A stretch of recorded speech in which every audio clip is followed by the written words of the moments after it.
From Righteous to Villain. Chapter 91. Looking for a Snake.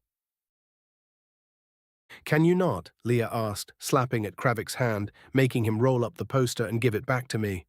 "I was just looking at the snake." He smiled like an innocent boy. "I never seen one like that." "You weren't," I joked while taking it away. "Your eyes wandered everywhere, but towards the snake." "Boss, please," he protested, but Leah just grunted, nudging me, looking around with a completely red face as we were still out on the streets, walking back towards the Swan. "Boss," Kravik muttered again, lighting a cigarette as we rounded a corner. "Any idea where we will find something like this?" "None of us is an animal expert." "It's only a question of research," I said flatly. "It shouldn't be that rare, I guess." "Sure it is," he snorted, blowing smoke out from his nose. "That man may be mad, but I never heard of an alchemist who liked mundane shit.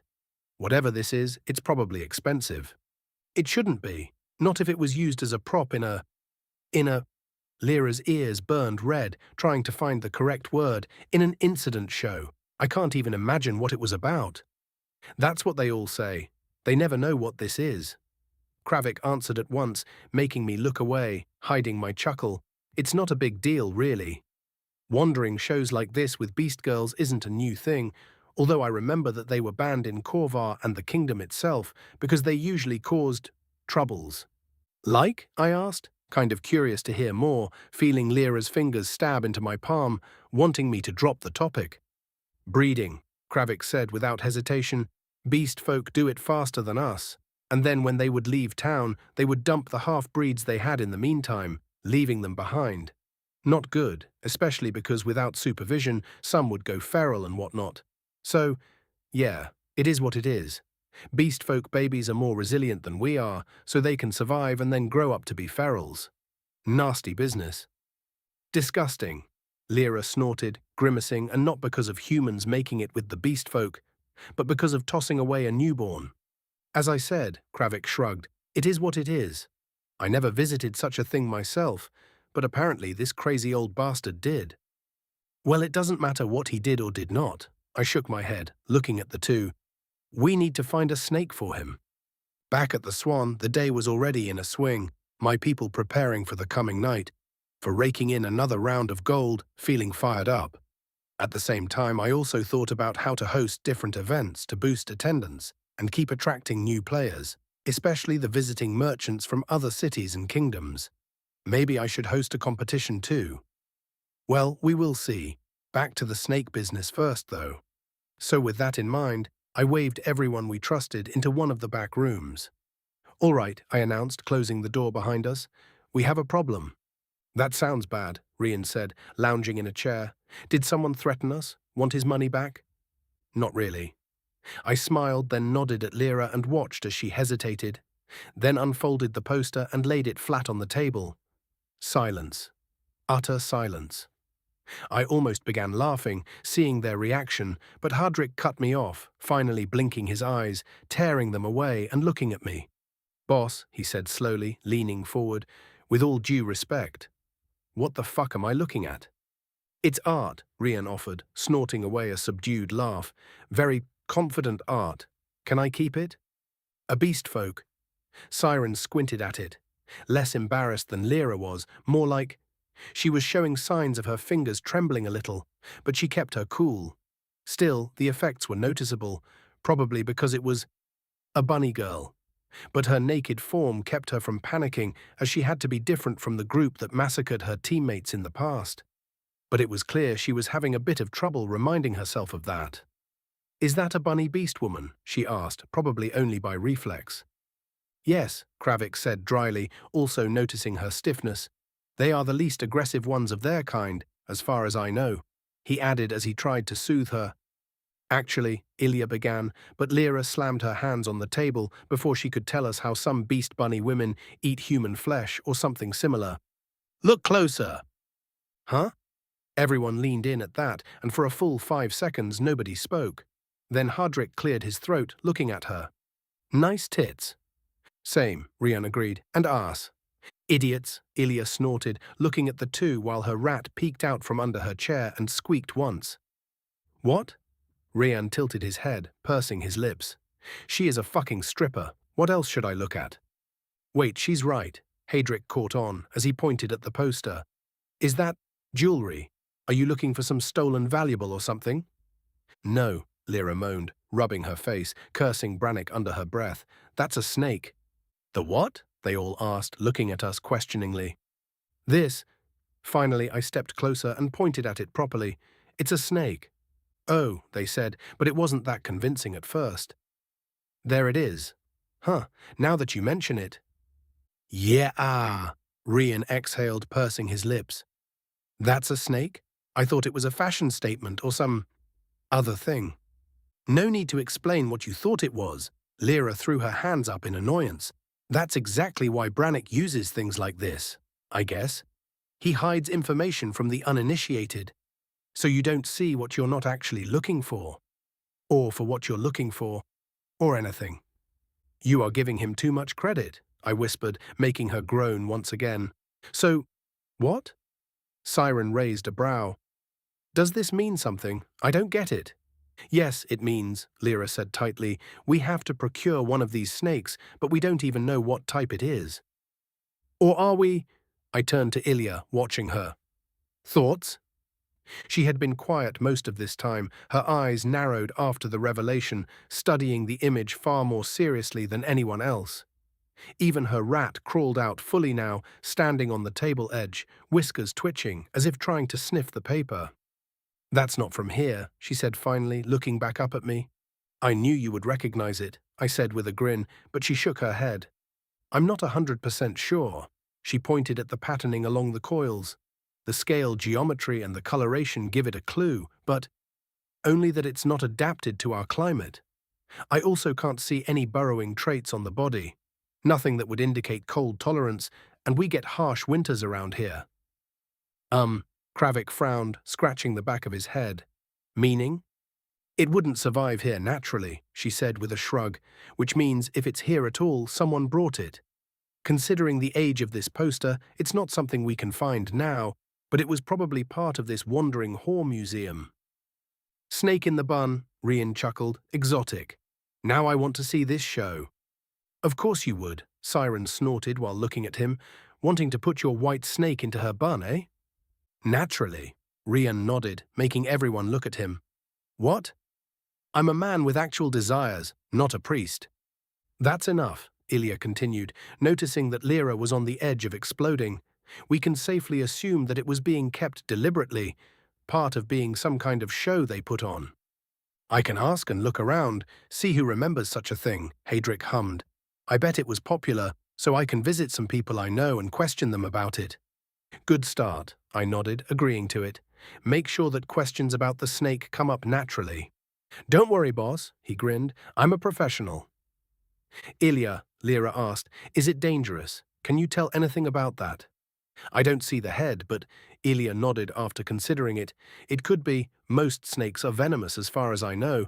I never tried taming them, so that's out of my expertise, sorry. I bet it is. I cut in, crossing my arms. A crazed alchemist wants it. So it probably means he needs its venom, which has to be extracted from a live specimen. Probably has some effects on its potency if it's not fresh. I don't know. I finished throwing up my hands. I just know that we need it. Are we going to order poisons? Rian asked, raising an eyebrow. Why else would we need one? No, we aren't here for poison. I leaned back, exhaling slowly, telling them a fact I hadn't shared before. My wife, I said, pulling Lyra into my lap, is learning how to brew potions. She already made some rudimentary ones. What? They all reeled back in their chairs, gawking at us. So this Brannick fella wants us to bring him a live, exotic, instant death snake that doesn't belong in this region. I continued, ignoring them, probably some alchemist's test or whatever, before they teach her anything serious. Damn, boss, you didn't say we have an alchemist, Rian almost yelled, smacking his lips, looking at Lyra in awe. Do you know what that means? I know. And do you all know what it means that I shared this with you? I asked back, making them look at each other before nodding at me, their expressions turning serious. Good, Kravik smiled as he nodded, watching the group. Now we are truly growing into a family.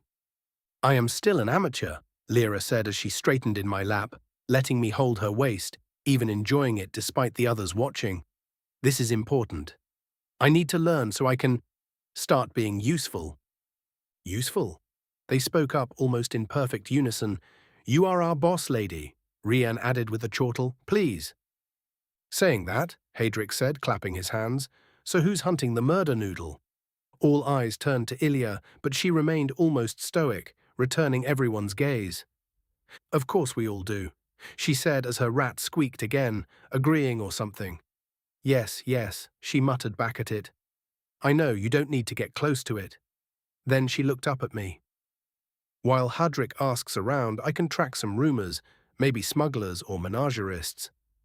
Men of what? Kravik asked, almost biting his tongue, trying to repeat the last word. People I learned from. Ilya shrugged, waving a hand, at least from whom I learned the basics. They are around the city, in underground pits, hosting animal fights and whatnot, but this won't be quick. That's fine, I said. We're not rushing this.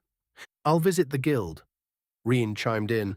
I still have some acquaintances, and I'll ask around who knows what about beast folk moving around these parts. I'll keep my ears open, Siren said, glancing at me, gathering all her strength. If the guests spill something, we can also move from there. The traveling merchants see more than those who are stationary inside the city. Mm-hmm, I nodded, smiling to myself. I will also send out the kids to sniff around, see what we can learn. As I said, this is not something we must do immediately, but we also don't want to forget about it. Boss, Hadric asked, glancing at me, why not visit Silverhaven? If anybody, they must know what that is. Oh yeah, I laughed, shaking my head. Let's use a connection like that for something like this. I bet the bunny girl you all saw coming with the owner would be thrilled if I showed up with a poster portraying one of her brethren like this. Hadric leaned back, looking away, making Rian giggle like a schoolboy, kicking his feet, teasing him. Point taken. We can do this by ourselves. I stood up, lifting Lyra out of my lap, looking at everybody. We are just starting, so take this as a good exercise. Sooner or later, we will start dealing with information we gain through our connections. We have to start somewhere. Why not here? Come on, people. Let's find ourselves a snake. Chapter 92, Selling.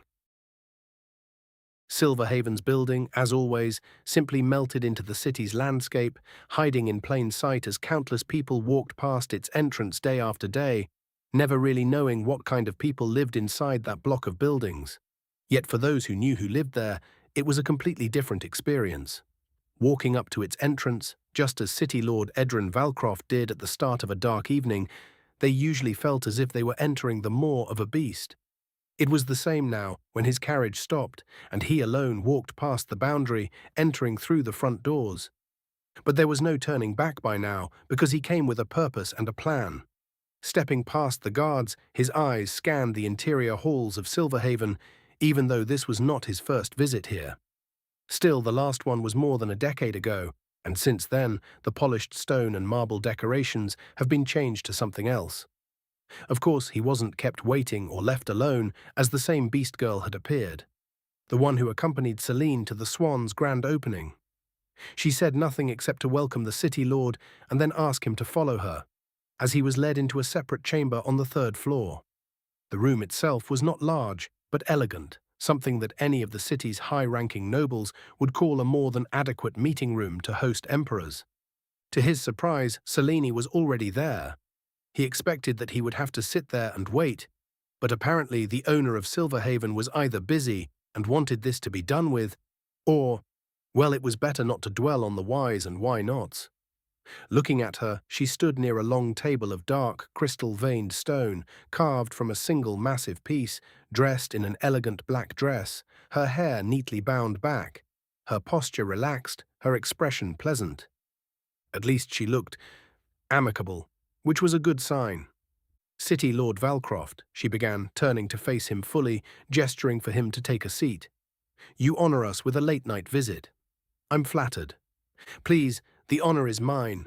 Valcroft inclined his head in respect, but not in submission, making sure he wasn't going down fully. Lady Celine, I trust my presence does not inconvenience you, especially because I came unannounced and without invitation. You are the Lord of Velgrada, She chuckled. Silverhaven exists to be inconvenienced by people like you, she added lightly. What will it be? Lucialu, the girl who escorted Valcroft over after putting tea before them both, now stood near the wall, her arms folded behind her back, merging into the scenery. She was no longer wearing a bell on her tail, barely making any noise while she moved around, making even Valcroft suddenly forget about her presence. Not that he thought about it, as he wasn't expecting any attacks made on his life inside Silverhaven. I will be direct, he said, reaching beneath his cloak. I believe that is appreciated here. Mm-hmm, Selene nodded, raising her cup to her lips. It is.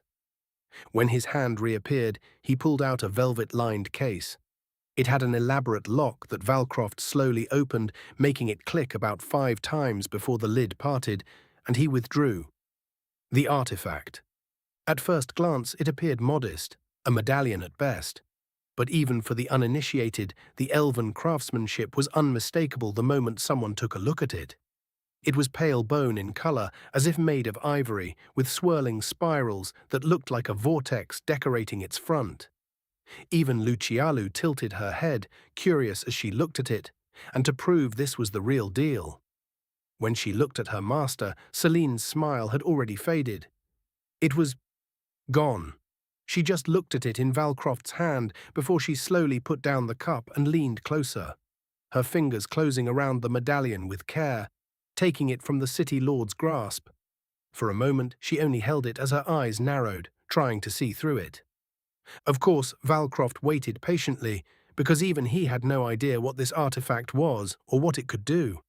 He just watched as she turned it gently, running her fingers along the swirls, and then, from nowhere, click. Like a pocket watch, the artifact's spiral-decorated face split apart with a sharp hiss, hundreds of thin, seamless pieces snapping away, revealing an interior that was anything but simple.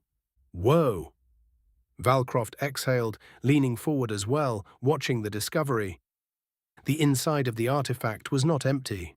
There was a dial of translucent crystal, layered with rotating rings of engraved circles, decorated with elven runes, alien to the human mind. Even just looking at it made someone who wasn't mentally strong enough dizzy. Along these rings and runes, thin, needle-like hands rested above them, slowly turning without any visible source of power. They just did it on their own. Beneath the crystal surface, he could see miniature gears interlocked in impossible precision, numbering way too many, moving in patterns that didn't make sense at all. A seer's calculus, Selene said at last, her voice so low, Valcroft never even heard her like this. It was stripped of humor or charm as it was, scary. And an intact one at that. I will be damned. Valcroft watched her closely because he never heard the woman curse out loud. This was the reaction he had hoped for. No, this was even better. What? Excuse my ignorance, Lady Selene, but I don't understand. I only know that it is elven-made. Yes, it is elven. More importantly, high elven. Their magistrates, the strongest mages they have, are the ones who use them, Selene explained, her eyes tracing the artifact and the rings within it. This is an instrument that they use to guide their species towards a better future, City Lord. This device allows them to predict future events, she said with a heavy voice as she closed it gently but did not return it yet. They predict the future? Valcroft asked, gulping, his eyes falling back at the artifact. They can, but the future is malleable. There are no definitive predictions. She smiled once again, reminding him of the facts. Even knowing about possible futures can already alter their outcomes. So, let's just put it this way. These are tools of prediction, she explained after tapping on her lips, thinking a little, and they are used to model possible futures, weigh possible outcomes, calculate probabilities far beyond simple intuition. They need a focused target, though, be it future wars, trade opportunities, succession crises, extinction events. In a proper seer's hand, they are dangerous. For us, that is, for the elves, they are irreplaceable crutches. But Lucialu frowned, muttering absent-mindedly, because it was her first time seeing something so rare. Humans can't use those. No, Celine agreed. We can't access elven magic, and thus this is nothing more than a novelty. With that, her gaze flicked back to Valcroft. But that does not make it worthless. Quite the opposite, in fact. I see, Valcroft nodded, suddenly throwing away the idea of trying to peek at his own future. I came to the same conclusion, he said quickly as he folded his hands on the table, especially if I consider its value. Owning it would invite unwanted attention, maybe even from the elves or from unsavory collectors. I have been sitting on my throne for long enough to know when to fold and when to call. I see that the swan's terminology has already spread, how quick it moves. She giggled, making the city lord smile, then shook his head, realizing what he had just said. It is true, though. I wouldn't be able to keep it.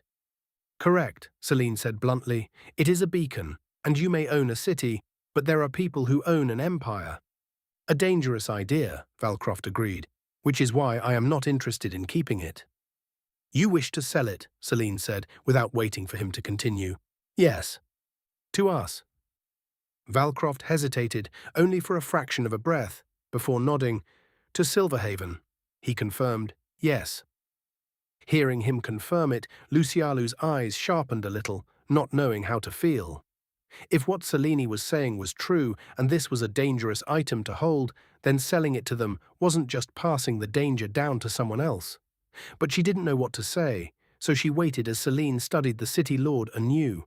It took her multiple minutes to reach a decision, and when Selene finally smiled again, Valcroft knew that something big would happen, especially because this time it was a different smile, more businesslike. You are crafty, she said softly, chuckling a little. Most men would have tried to hoard it, or use it as leverage, try to unlock its secrets alone, saying nothing about it. I prefer to enjoy my wealth, Valcroft replied with an honest sigh, leaning back in his chair. This thing would not really bring me much joy, especially now that I know what it is. Smart. Celine's fingers tapped the closed medallion once against the table, and then suddenly she shook her head. We will not buy it. Valcroft's expression did not change, though his pulse spiked, trying to come up with a way to ask, why? But luckily she wasn't done yet.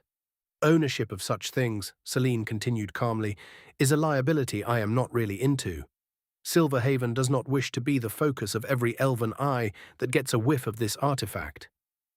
With that, she slid the artifact back across the table, making it land right before his fingers. But, she added suddenly, making Valcroft's head snap up to her, we will sell it for you. How? He asked, the sudden nervousness he had been feeling easing again, making him relax a little.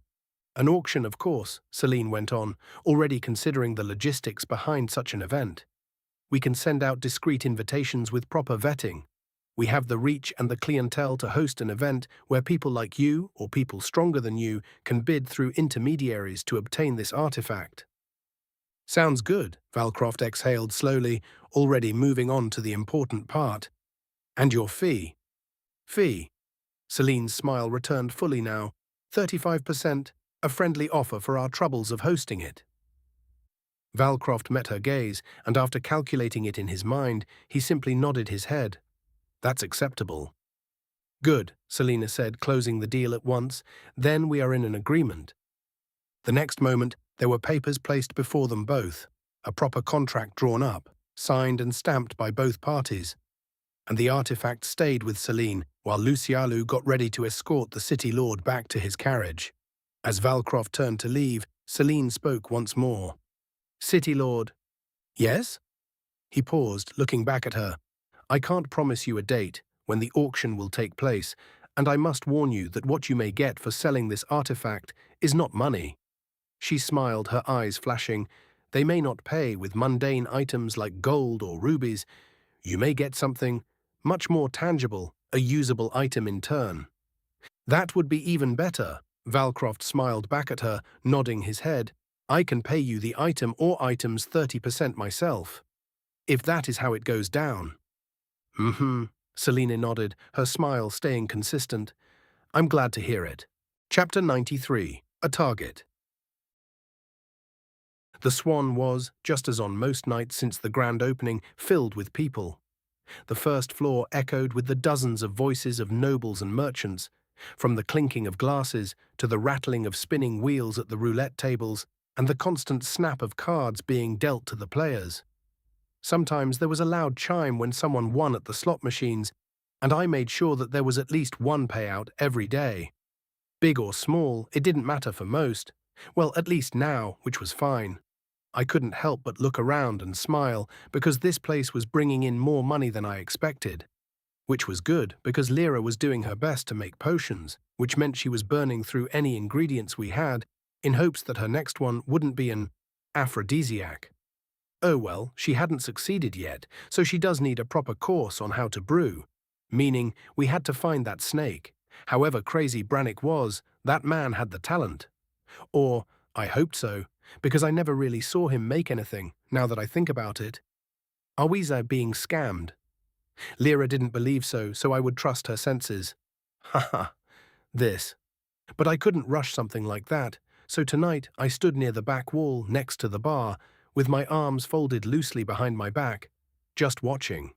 From here, I could see almost everything without being seen too much myself, and if I got a bit thirsty, I could get myself anything. Scanning the floor, Rian was at one of the blackjack tables, watching the dealer and the players with a slight grin because there was one loud man there, previously accusing my dealer of cheating. Of course, it was mostly the loss of money and the fourth drink that talked instead of actually him, but I nodded towards Rian to make sure there were no incidents today or at all. So he was there to show that our loud guest was on notice. Maybe he will even be the first one to be thrown out, and that also made him realize he was not at some low-level inn where he could throw his weight around. You wouldn't want to be known as the first man to be ejected from the city's newest, most desirable places. Plus, he wasn't even a noble as far as I knew, just a local merchant. He, or we in this case, could ruin his life by just asking him to leave. Moving my eyes from the group, I glanced at Kravik next. He lingered near the central aisle, moving around occasionally, adjusting the distance between himself and the potential trouble, ready to assist Rayan if he had to. He looked relaxed, with a cigarette between his fingers, his jacket hanging loose and unbuttoned. When he wasn't looking at Rayan, he was tracking the others' hands and postures, checking without lingering on any one individual long enough to make them feel uncomfortable. There were no cheaters who ever showed up yet, but I was simply counting the days until we would catch one. As for Siren, she stood near the roulette table tonight, operating it, while Ilya was working one of the blackjack tables. "All good, boss?" Hadrick asked, putting a glass next to me, because he was standing in the bar for tonight. "All good." I nodded at him, taking it and sipping on it. "You could go up to your wife, boss. We can handle stuff down here." "I may," I chuckled, looking at his stupid grin, "but she is working on a recipe, and when something like that happens, she likes to be left alone. I'll try my luck later, when she is tired and requires a full-on massage to relax." "Ouch, my condolences, boss." "Don't," I snorted. "It's not that bad. Sometimes you have to give. That's why it's a relationship." "True." He grinned at me while I raised my glass. "I never could handle a woman's yapping for long, so I wouldn't know. I just come and go, not always in that order." Rolling my eyes when they settled, they kept following the children. They were working. Perfectly.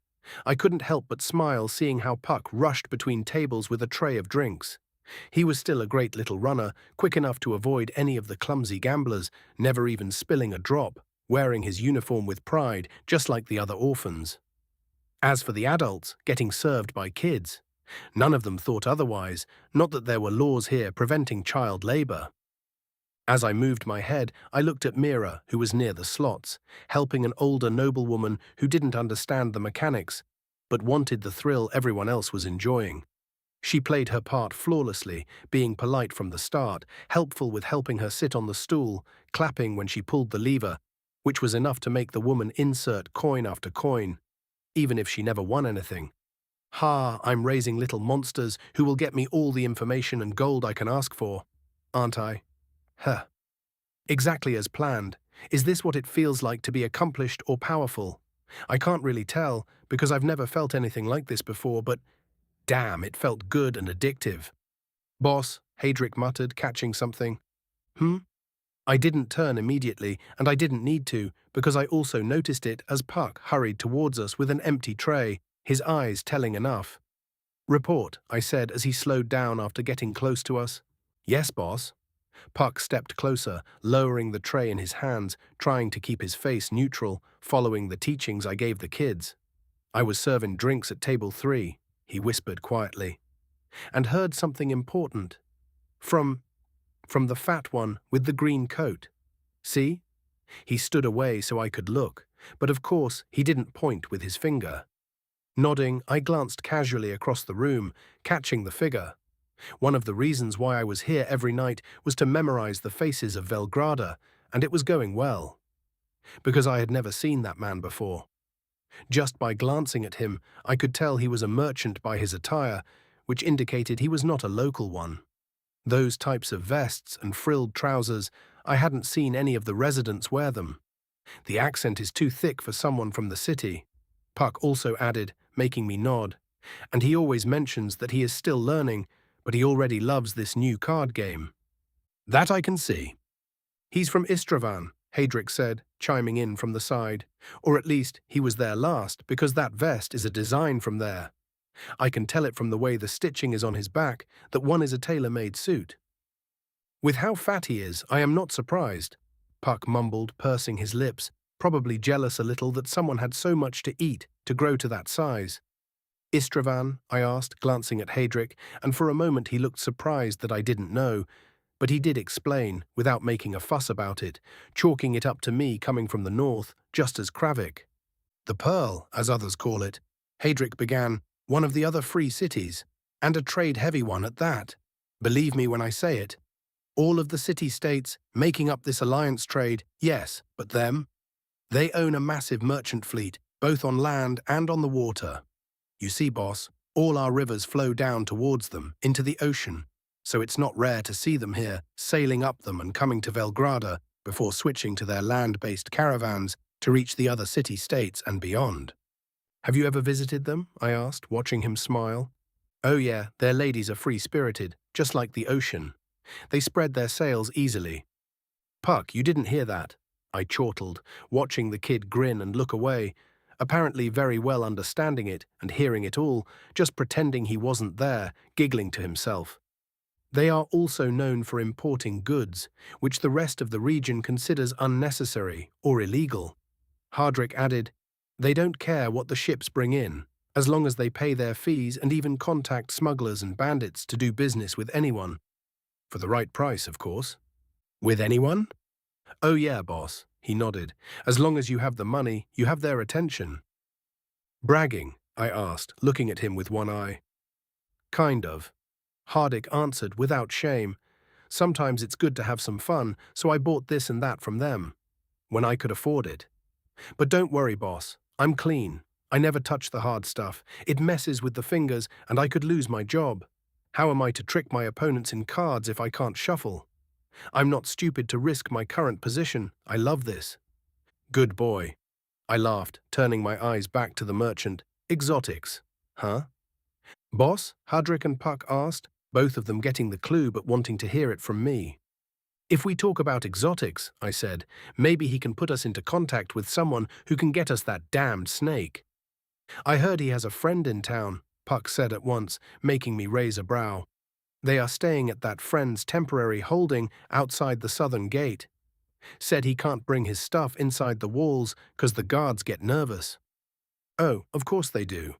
Plus, this way, he doesn't break the law, and anyone who wants to buy things can come outside and get them. Is this grey market shenanigans, or is it considered underground stuff? Huh. No matter. Do you have a name? I asked. Not of the friend, but this one is Merrick Dovus, Puck said instantly, looking proud. That's already good work, I said quietly, reaching out and rubbing his head, watching him grin from ear to ear.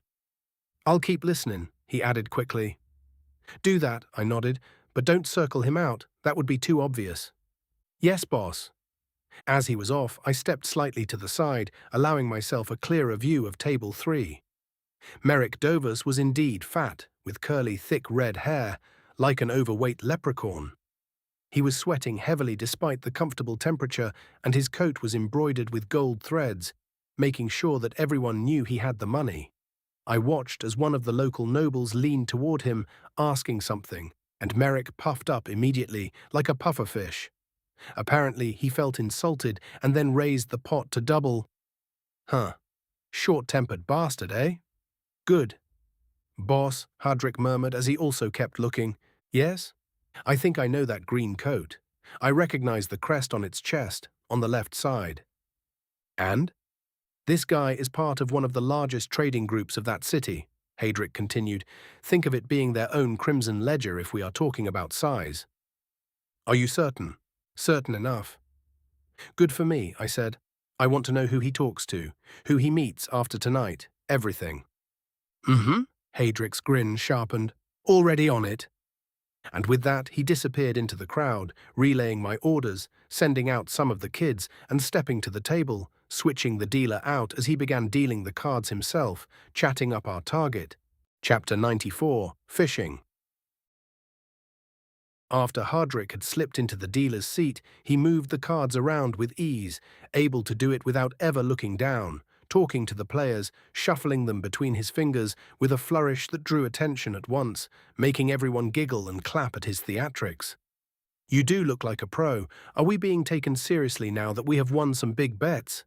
Merrick barked out a laugh while leaning back, wiping sweat from his brow with a silk handkerchief. Just giving the lad a break, Hadrick said with a charming smile. He is still new to the business, while I'm the one training them. I know when to step in, where there are truly big players around.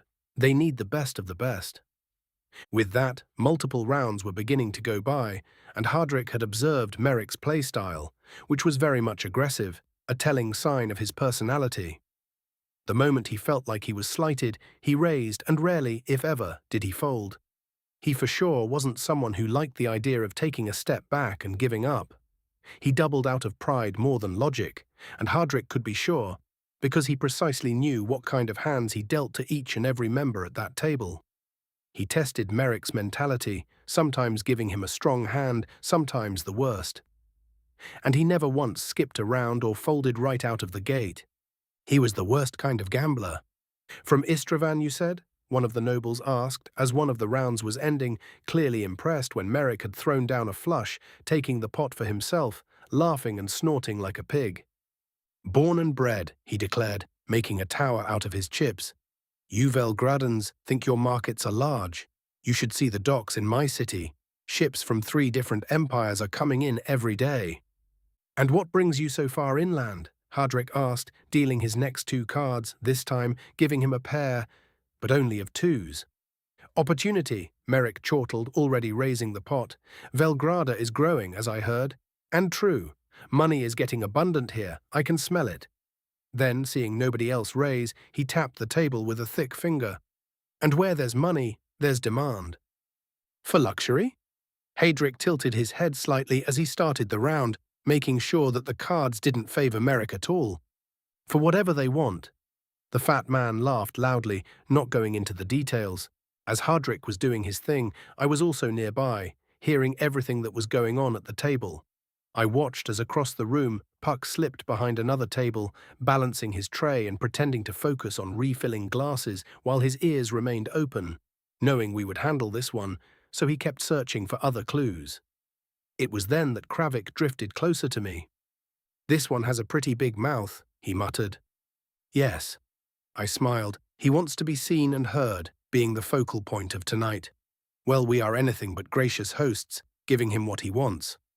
Ego first, brain second. Kravik nodded, snorting to himself. I hate bastards like him. Damn it! It was then that on the table, Merrick lost another hand, halving his previous winnings, causing his face to redden.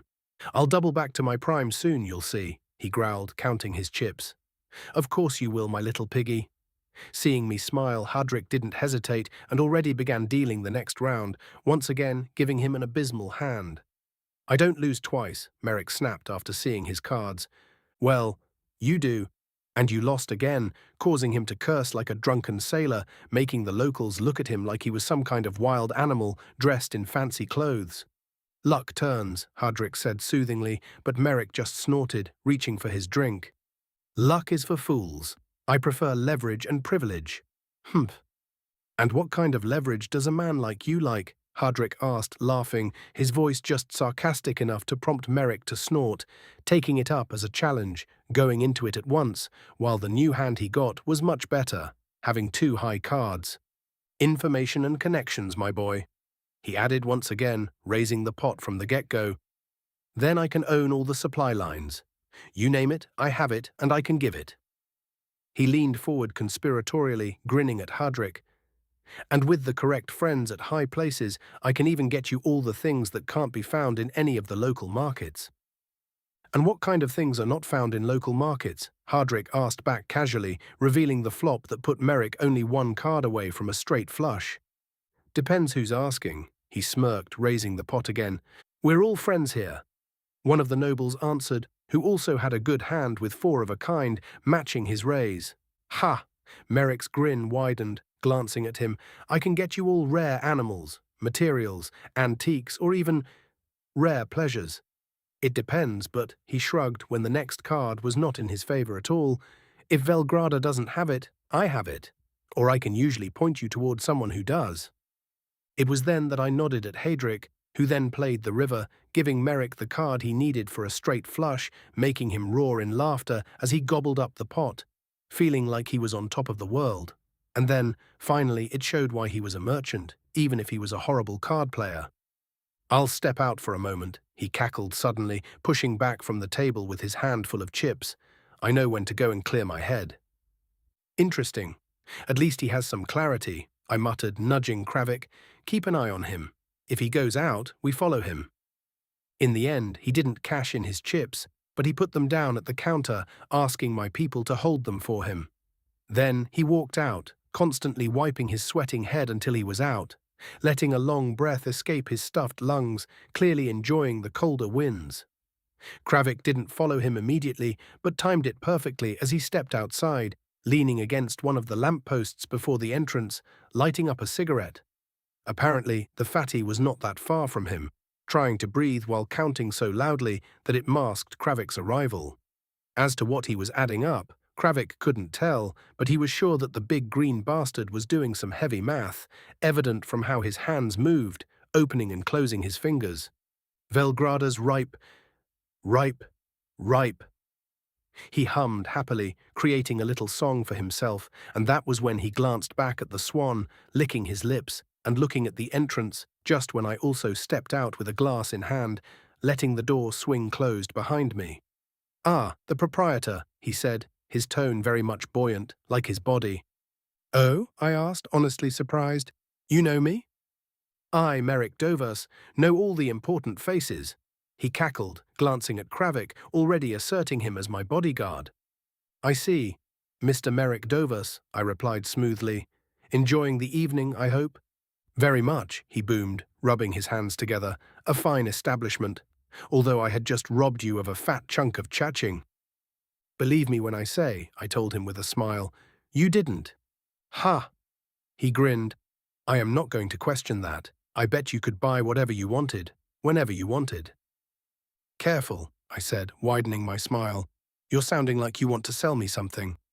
Eventually, he admitted, and I was happy that I wouldn't need to go and beg for access or come up with plans to make another contact. Sadly, I can't enter your city proper, I mean, with all that I have. If you want me to help you with that, you are barking up the wrong tree, I said bluntly, shaking my head a little. Oh, he exclaimed, but kept his smile. But I heard you have 2 of the leaders in your back pocket. Not only the great Valcroft of Velgrada, but also the Queen of Silverhaven, Celine herself. You need to update your information, I chortled, sipping from my drink. Because I have connections, but that's all. Sure. He nodded, clearly not believing me. I understand, and you are right. I got ahead of myself, as we haven't even known each other for long yet. How can one trust someone when they hadn't struck a deal before? This time I said nothing, letting his thoughts do the talking for me. What do you say? Would you be interested in coming and visiting my caravan? My lads are camping, not far from the city, and I would give you the royal welcome befitting someone with a purse like yours. I am curious, as even I heard the availability of goods in your city, I said honestly, feigning only a mild interest, but I don't know if you could have anything that I am really interested in. Please, he snorted, already taking on the challenge and raising the stakes. I have it, even if you don't know it yet. Let me repeat it. Auriel of the Swan. I have what you want. Even if you don't know what that thing you want is, you just have to come, browse my inventory, and then we can find it together.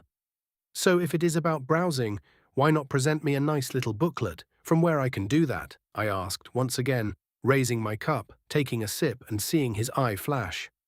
That's not the same, he said, shifting his body, letting the fat roll around under his clothes.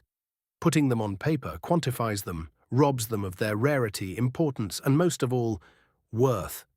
You can't ascertain the actual price of something just by reading about it. He kept pushing. I can tell you I have a sword, but that doesn't. Without seeing the weapon, how will you know that it's worth the price I'm offering it at? How will you see the way it was made, the way steel was folded, the way engravings on it show it is one of the dwarven people's master-crafted weapons? No, that won't do. To browse my shop is to experience luxury. It has to be seen to be believed. Holy fucking shit. The man is a salesman, all right. He just made his grand speech, which hit the nail on the head of why I hated online shopping. Well, I only hated it when I was screwed over, otherwise the convenience of getting stuff delivered to my doorstep was fine and all. Anyway, seeing me fall silent, he thought he got me. Of course, I didn't mean right now. He wiped his face again, but tomorrow or after that, when the sun is out and the air is fresh. Intriguing. I nodded, deciding that I would let him win this round. I may take up on your offer. Perfect, he smiled, pulling out a green and gold smooth ticket from his inner pocket, handing it not to me, but directly to Kravik. Of course, as he did so, he kept speaking, looking at me. This ticket will bring you to me when you visit my caravan. Head out towards the north, take the first exit on the main road, and you will find us. Then, he smiled and snorted like a pig. We can do business. Ah ha ha ha. And with that, he wobbled back into the Swan, picking up his chips and sitting down at the blackjack table, continuing his gambling spree. Are we going? Kravik asked, examining the ticket in his hand. We are. I nodded with a serious look on my face. He made me curious. But I glanced at him. We aren't going alone. I don't trust him, so we will bring some friends. Chapter 95, The Caravan.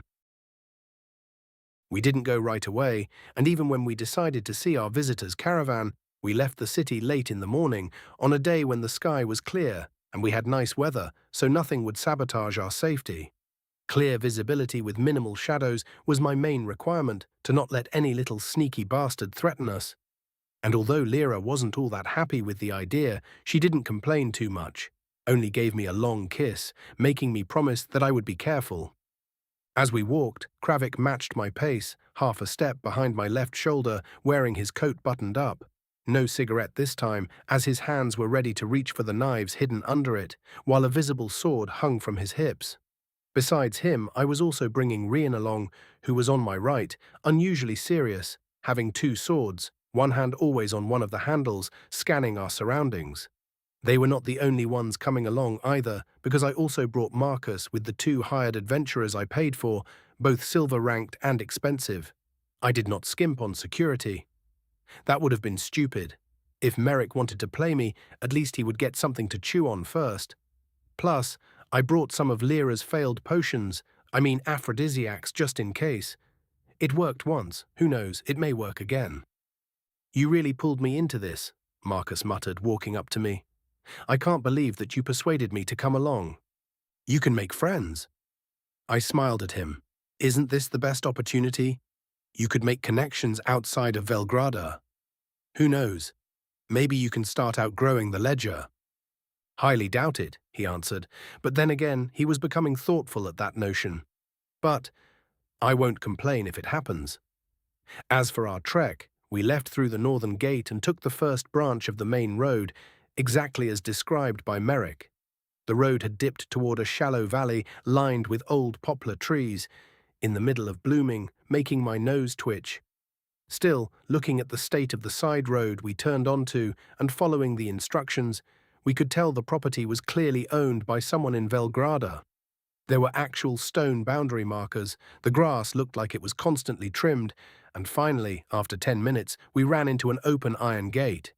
Besides the entry, there were two men in Istravan armor and livery, at least that was my guess, standing guard by the gate wearing the same green Merrick had on him before. They were actual guards as far as I could tell from their reinforced boots, wearing proper breastplate, arm and shin protectors, and holding halberds in their hands. The moment we arrived, one of them stepped forward, maintaining his professionalism even though we outnumbered them. "This is a closed-off space. If you were invited to our camp, I would need to see your invitation." I simply nodded, and Kravik stepped forward and handed him the green and gold ticket without a word. Taking it, the man examined it briefly, then bowed slightly, as apparently it was more than just a pass for our entry. "Welcome, honored guests. Please enjoy your visit." The first thing I noticed after we stepped inside, walking past the gate and the empty little field behind it, was the silence. I expected some shouting, or I don't know, animal cries, as this was supposed to be a caravan. Nope, nothing. The path we followed curved through a perfectly kept grass-covered field toward a cluster of massive multi-wheeled caravan wagons arranged in a circular formation. They were not the crude, boxy carts common to traders, which was what I had mostly seen until now. Oh no. These were massive, the size of a train cart, made from lacquered wood, with reinforced metal edges, iron rims, and patterns engraved straight into their sides. Just one of their wheels was as big as I am, and while they were deployed in this formation, they were looking like buildings, with silk awnings stretched between them, forming shaded walkways between the different wagons. This was whoa. I was impressed. Apparently we were to enter this wagon-made miniature city and navigate through it to see what it held. Like going shopping in a labyrinth-like supermarket. "I'll be damned," Rian muttered. "I heard they're extravagant caravans, but shit, boss. One of these wagons wouldn't even fit on our streets. What kind of city do they have to accommodate these behemoths?" "Big ones," Marcus let out a low whistle. "I thought the stories were simply over-exaggerated rumors, but no, they brought half a city with them." As we were looking around like some countryside bumpkins, more staff appeared, or I just began noticing them. Of course, those who worked here looked well-groomed with clean faces and clothes. Their movements were smooth. None of them looked like they were scrambling around. They were doing their jobs with ample routine in their hands. As I examined them, a man approached us all and bowed, gesturing politely, ready to lead us on. "Esteemed guests of our humble caravan, Master Dovus awaits you." "Please," I nodded, "lead the way." With that, we were escorted inward, slowly walking through the streets, which honestly felt kinda absurd. First, there were layered mats on the ground, and if I had to guess, they were this world's Persian carpets or something. Damn. Then, besides the walls of the caravan carts we passed, I saw multiple low, polished tables with incredibly shiny jewelry displayed on them, without any safety ties or anything. "Smells like," Kravik muttered, but then stopped himself, not wanting to sound rude. I know what he meant. The perfumed air was a bit too sweet. Yeah. But my eyes went back to the jewelry. I could tell that they were not common gold rings and bracelets, and when I stopped to step closer and take a look, our escort said nothing and just waited patiently. Luckily, there were small plaques before them, and upon reading the descriptions, they were found to be dwarven-cut gemstones set with perfect geometric precision. That was not all, because they had elven silver filigree so thin it looked as if it was made from light, with necklaces made from iridescent shell fragments from some underwater place or something. But that wasn't all. As we began walking again, there were different sections. Like one that displayed textiles, silk that changed color with the angle of the light hitting it, and, right next to it, furs from beasts I did not recognize. Maybe, not only beasts, but I did not want to think about that possibility, however. My gut was telling me I was right. "That blue thread," Marcus slowed, whispering to me, "that's sea folk scales. That's not supposed to leave the southern coast or, well, pop up anywhere at all. It's made of actual sea people's skin. That's illegal in most kingdoms, because it would enrage any beast folk who recognize it. Where money dictates, I replied quietly, moral lags behind. Nodding at our escort, who once again stopped. Ready to sell us what we found interesting, noting my signal, he silently led us further inside, where I could notice weapons placed on decorative racks. There was a rapier with a glass-like blade, a dagger with a grip carved from what looked suspiciously like bone of something or someone. It didn't go unnoticed that the two silver-ranked adventurers exchanged glances, apparently very much liking what they were seeing, while only Rayan grimaced. And when I followed his gaze, why, I understood. Cages. Well, decorated enclosures, to be precise. Inside them, I saw a fox-eared beast woman seated on silk cushions, her wrists held down with gold cuffs. Not crude shackles, but their function was the same, just they were made to be more decorative than iron cuffs. As for how she stared at us, well, that was with flat, resigned eyes. It wasn't hard to tell. She was already broken, just like a scaled lizard-man youth, or the pair of twin cat-beast boys, speaking softly in another tongue I couldn't understand. Merchandise, all of them, and their prices were… Let's just say that I would need a month to recover if I bought any of them. Be careful, Marcus murmured. Captive beast folk are still dangerous. Don't get close to their cages, boss. Yes, I said evenly, I will keep that in mind. Does one of them catch the esteemed guest's eyes? Our guide finally asked with a professional smile.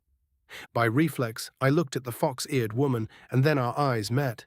But then again, I looked away, shaking my head. I have nothing that needs their presence. I answered simply, I am a function-over-style type of buyer. I understand.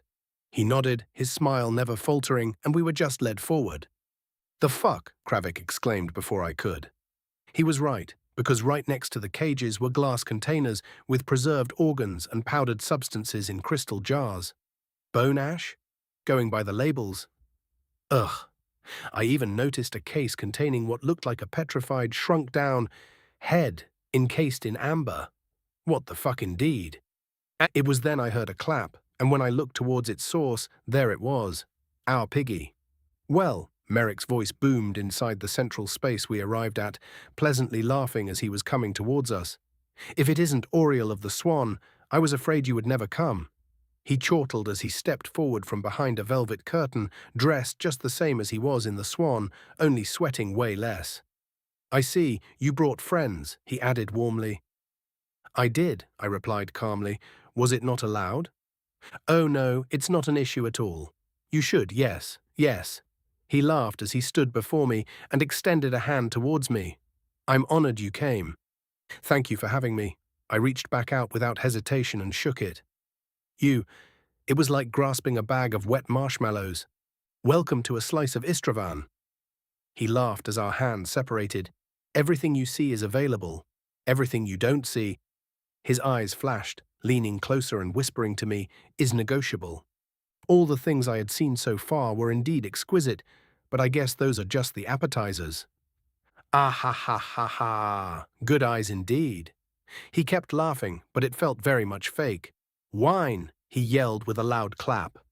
The servants moved instantly, appearing from nowhere, and soon we were holding crystal cups of cold wine, being led to seats on cushioned benches facing the beastfolk slaves' cages. So, Merrick leaned back comfortably, sipping on his drink. What caught your eye? A lot, I said simply, raising my drink to my lips, while he waited patiently.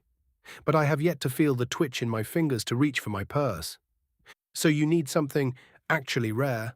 Merrick nodded, his smile widening. Maybe. I leaned back and slowly extended my hand. Without waiting, Kravik put the old poster of the bunny girl into it that I had handed over to the fat man, mostly as a test, to let me see how he reacts to it. Oh my, Merrick exhaled, examining the picture. That's Diliana. Ah, my childhood love. What a beautiful woman. It's a shame what happened to her. I cried when I learned the news for weeks I say. What happened? Marcus asked, suddenly curious. She got herself a husband. Merrick sighed, shaking his head in disappointment. Left the show business, never to be seen performing. Ha! What a tragedy. Such an open woman, with such a warm and moist body, gone from the eyes of her fans. But you are not here to ask me to bring back an old girl for your enjoyment, are you not? He chuckled, holding up the image and tapping the snake. You want this? Want is a strong word, I sipped on my cup, but I am interested. You are a dangerous man, he chortled, refilling his own crystal glass. Do you need its venom or the snake itself? What do you think? I tilted my head. Would I come to you if I wanted its venom only? No, you wouldn't. He nodded with approval. You wouldn't. Well, he fell silent, swirling his wine. I don't have it, but I can get it for you. And it won't be cheap, I said, not even flinching. Oh, it won't, because it's a protected species, and highly illegal. You see, some beast folk consider that snake to be godlike. That's a problem, I chuckled, making him also laugh. Not for me, but for you, to get it into the city, yes, it is. Anyway, let's talk business, shall we? He hummed and stood up, gesturing towards the velvet curtain he walked through before. In private. Thinking about it, I finally stood too, nodding towards Kravik and Rian, who, although acknowledging my orders, weren't that happy about it. Still, I followed the piglet into the room while my men stopped at the curtain, ready to rush in if they heard anything that suggested something was happening. Chapter 96, Insulted. Behind the curtain, the space that was Merrick's own little office was small, but richer than anything else I had seen while walking into the deepest part of this rolling bazaar. The low circular table we sat down at was made out of some kind of ivory, or to be more precise, bones of someone, polished to have a mirror-like shine. The chairs we sat on weren't any different. Their bases were made from the same material, with velveted cushions and soft backrests, and they were among the most comfortable chairs I had ever sat on. While I did so, he remained standing for a moment, openly studying me, grinning at seeing my expression as I was enjoying the luxury he was providing. Here, he said in the end, putting a small bottle on the table, which was like a crafted, beautifully made glass vial with some sparkling blue liquid inside. Taste it, he added, seeing my hesitation. Taking a bite, I reached for it, uncorking the top, which gave off a quiet chime, letting the fragrance escape, smelling sweet and a bit alcoholic. Pouring a little onto the top of my tongue, it was an explosion of taste washing over me, tasting like 4 or 5 cocktails being splashed into my mouth at once. Ugh! Ah ha ha ha ha! He laughed, sitting down. Not used to elven drinks, are you? No, not really, I grimaced, quickly sealing it away. Too much.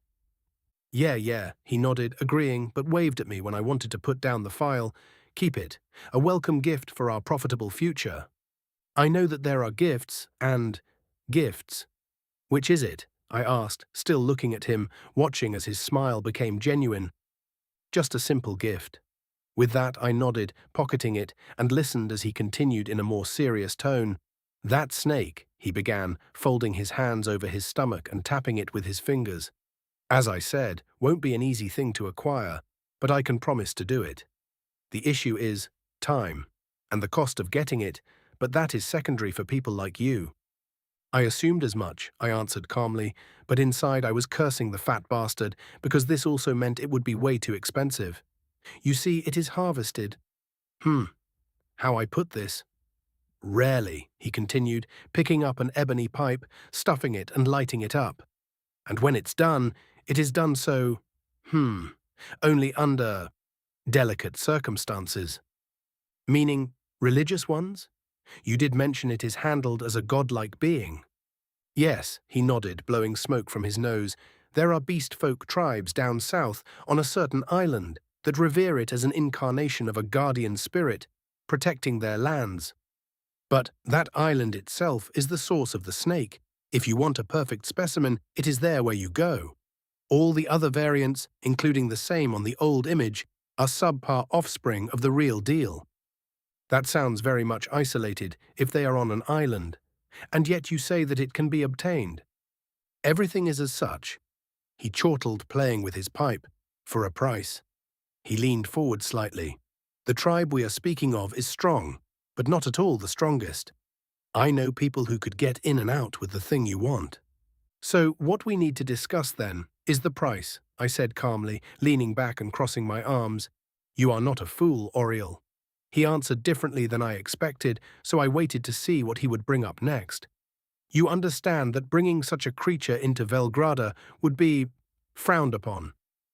I need the snake. I will get the snake, I answered simply. Never show a merchant you want something this badly, he said, almost as if warning me, but I simply shrugged. I will survive if I don't get it. It's for a transaction of my own, so if I can't get the snake, I will substitute it. You see, I added, smiling at him, I'm not desperate, simply impatient, because searching for this legless lizard has me taken away from my main focus. Let me guess, he laughed, all because of a woman. Isn't it always?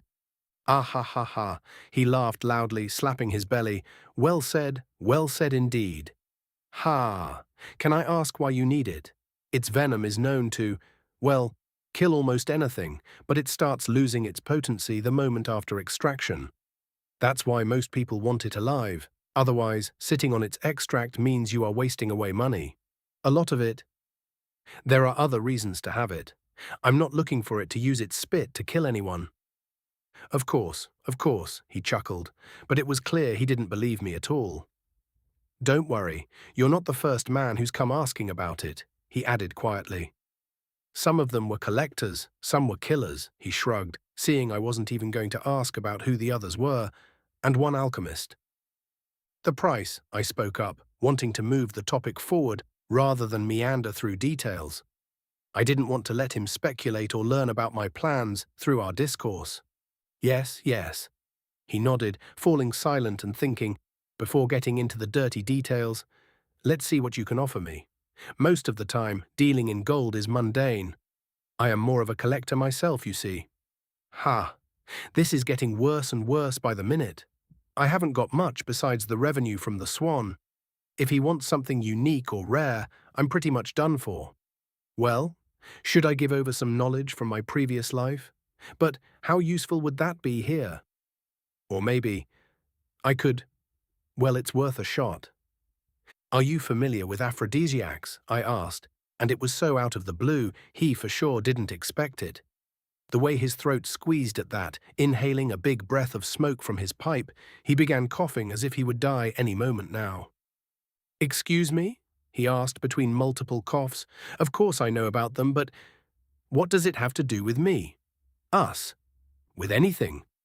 Without explaining more, I pulled out the simple vial, the same kind that I threw into Cedric's mouth. Really? He looked at it, then at me, his face turning cold, apparently losing all interest, now looking at me like a bum. I was also expecting him to ask for the elven drink he had gifted me back. So this is who you really are, huh? Really, I said, with no emotion in my voice.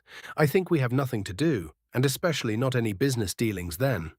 He continued, with an even colder voice now.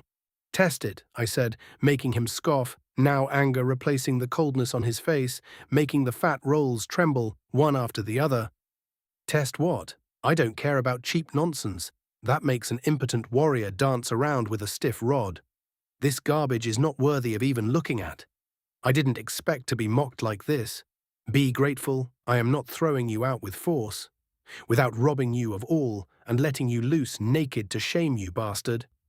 I killed a gold rank adventurer with one vial, I said, without even flinching, leaving out some part of it, but it was true. I don't care about... But he stopped halfway in his sentence. You did... What? He asked again, looking at me, then at the small vial on the desk. I don't need the snake for its venom. I continued, watching his face shift through a range of emotions. I need the snake as an ingredient. His eyes snapped at me, realizing that I was telling him that either I was an alchemist or I had an alchemist. This is still an aphrodisiac. I told you, test it. I nodded, keeping myself to remain the same, a calm and monotone speaker, as if nothing really mattered. But be careful, because it is potent. I fed it to a gold-ranked adventurer, and he died from its effects. His body couldn't take it. Impossible, he whispered, finally reaching out, picking up the vial and examining it by the light coming from above us. This doesn't look like anything close to being that potent. Test, It, I said one last time, then just leaned back, crossing my arms. In the end, he clapped, and the same guide or butler or whatever he was entered. The same man who led us here. Merrick gave him the potion and whispered something to him before the man left, leaving us there in utter silence. I wasn't saying anything now, just looking at Merrick, who remained wordless, even putting out his pipe, waiting for a report. It was a tense, long and cold 15 minutes, but then the man returned, looking a bit out of breath. He just whispered something into his ear, making Merrick sit up, fiddling with his fingers. That potion, he began after we were left alone again, is indeed potent. I know. I nodded without saying more. But it still won't be enough. Once again, I said nothing. I want access to your swan, with a private table, access to the rumored VIP floor, for myself and my selected partners, when I visit Velgrada. No. Excuse me? He gawked, almost swallowing his tongue. You insulted me. I said simply, I refuse to grant that privilege to you. The snake, I said, not even blinking, staying still, only looking at him. If my potion is not enough, we can top it up with gold. Tell me the price and we can move on. Look, no, I prompted, already making the movement to stand up. I see. Well then. Whoa, let's not be hasty. He waved his hands, stopping me mid-motion. Yes, we can for sure come up with a proper pricing. This aphrodisiac, it is not even good enough to call it that. Turns out it is not even species-dependent. I had no idea what he was talking about, but I just acted as if I knew everything and kept looking at him. By then he was sweating, wiping his head, realizing he made a mistake. Heh, I am becoming a proper gambler, and I think I just won this round. I made my men give it to one of our newest captures. He was giving us some issue, the bare-made bastard. Well? He grunted, cleaning up his face with a silk handkerchief. He died. I warned you. Doesn't matter. He chuckled. I am not saying it to blame you. No, please don't misunderstand. This potion, he began, leaning forward, the one you killed with it. Was he human? Yes. Which means it affects multiple species without losing its effectiveness. Most potions don't work like that, you see. This one does. Which means that it is a master-crafted potion, he gulped, then laughed to himself, or a Murian derivative. But that shouldn't be possible. Is it? He asked, falling silent and going white, because the corner of my mouth began lifting. No, it wasn't. Please, at least tell me which it was. If I threw away something that has a Murian origin, then, by then, I knew I won. So I was going all in and stood up, slapping my hands on my thighs, fixing my clothes. It was a Murian recipe. I threw it down without looking at him, hearing a choking gulp coming from his body. Now. I pulled out the last vial I had, flipping it between my fingers, letting the light catch on it before making it disappear from view. Get me my snake. Marek. I finally looked at him with one eye, without smiling. We will talk about the price then, and I will see if I accept your apology, or not. Goodbye. With that, I stepped through the entrance, nodding at Kravik and Rian, keeping up a cold look, notifying them that the negotiations broke down. Even Marcus realized something was off, so he asked no questions as we began leaving, hearing Merrick's shouting, trying to catch up to us. But we were already leaving by then, and I could barely contain my grin. I caught the fattest possible fish, as he swallowed the bait with hook, line, and sinker. Chapter 97, Invitations. We didn't really speak until we were well past the iron gate, but when we got out and were back on the poplar-lined road, the caravan gone from view, it was then that Marcus finally broke the silence between us. What? He asked carefully. Did you just do? Whatever it was, Rian scoffed. If boss dislikes the fatty, you better not deal with him either. Like I have that kind of capital, Marcus snorted, rolling his eyes. I didn't answer immediately, still thinking, noticing how Kravik walked half a step behind me again, his coat unbuttoned now, and one of his hands resting near his knives, probably ready to throw them out if we are ambushed or something. The same was true for Rian, who kept scanning the road, but his eyes flicked toward me more than once, waiting for my answer. As for the two silver-ranked adventurers, they walked ahead of us, disciplined enough not to pry, as they were paid for security and not to gossip. "So," Marcus asked again, stepping up right next to me. "You walked in," he continued, "then walked out without a deal, looking like he called Lyra a whore." "That's almost correct." I chuckled, making Kravik raise his eyebrows, getting angry on Lyra's behalf. "But not exactly what happened." "Then what?" he asked again, nervous. "He did offend me," I said, now smiling even more. "Of course it was nothing major, but I made it into something big. By the time he realized he fucked up, I already walked out." "Boss, you just left him hanging?" Rian asked, stumped. "Don't we need that snake?" "Yes, we need it." I agreed. "If so, I think you already have it planned out." Kravik snorted, trusting my decision. "I am pretty sure that everything will solve itself." I agreed with a nod, almost giggling like a schoolgirl. "That still explains nothing to me," Marcus groaned, rubbing his face. "Merrick doesn't care about gold," I said, stretching my arms, enjoying myself more and more as I was thinking about it. "Gold is abundant to him, so what he cares about is rarity and exclusivity. What Lyra had made is from a source book that is apparently worth more than I first thought, which is nice." "How much?" Rian asked, licking his lip. "Enough for multiple such snakes," I guessed, waving him away. "Or even the caravan." Anyway, he didn't recognize my offer, insulted me, and then, by the time he realized his mistake, it was too late. I was in the mood to play. "So you are not even angry," Kravik grunted, also beginning to chuckle. "Nice. I knew you were a shifty little bastard the moment we met back in Korvar." "Huh, maybe." I snorted. He wanted to get into the VIP section, probably since hearing Celine was the first to visit it. He wants the prestige, but I refused. "Was that a good idea?" Marcus asked, but not because he couldn't see what I was banking on, but because he thought it might be dangerous.